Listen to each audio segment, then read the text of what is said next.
François Bousnel est de retour.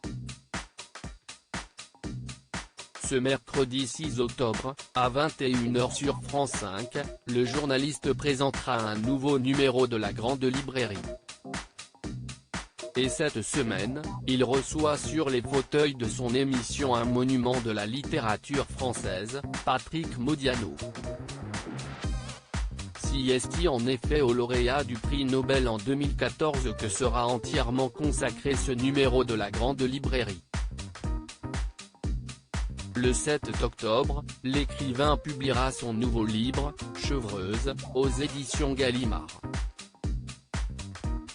Le 44e ouvrage de Patrick Modiano fait référence à l'endroit où il a passé, avec sa famille, une bonne partie du confinement. On était 4 adultes et 2 enfants au total, on se partageait les tâches domestiques, a raconté à Bold Magazine le chanteur et musicien suédois Peter von Peul, compagnon de Marie Modiano, une des filles de l'auteur. Le résumé de ce livre ?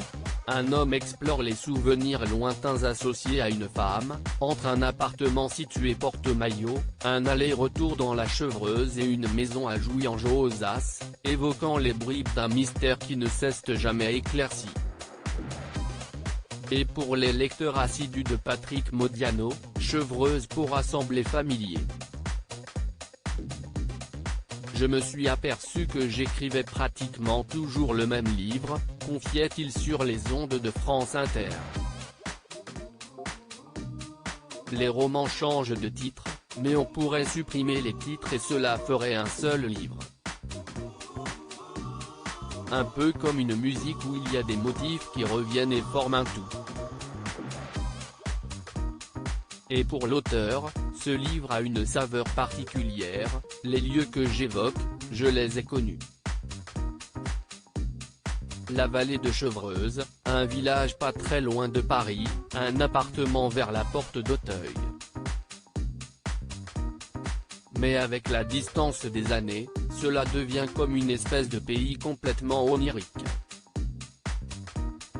Patrick Modiano accompagné d'un comédien et d'un scientifique pour échanger au sujet de son nouvel ouvrage, le lauréat du Grand Prix du roman de l'Académie française pour les boulevards de ceinture, en 1972 et du prix Goncourt pour Rue des boutiques obscures, en 1978 sera entouré de 2 personnes.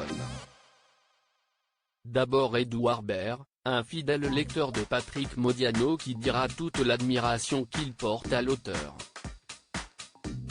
Et le neuroscientifique Stanislas Dehaene, qui publie Face à face avec son cerveau aux éditions Odile Jacob. En 35 ans de recherche, j'ai vu la boîte crânienne rendue transparente, les pensées devenir décodables, les maladies céder à un début de compréhension. J'ai participé à la genèse des premières théories mathématiques qui expliquent comment relier la conscience et son substrat matériel, écrit le scientifique. C'est cette aventure intellectuelle en plein essor que j'ai voulu raconter ici, en partageant avec vous une centaine d'images spectaculaires de la conquête du cerveau.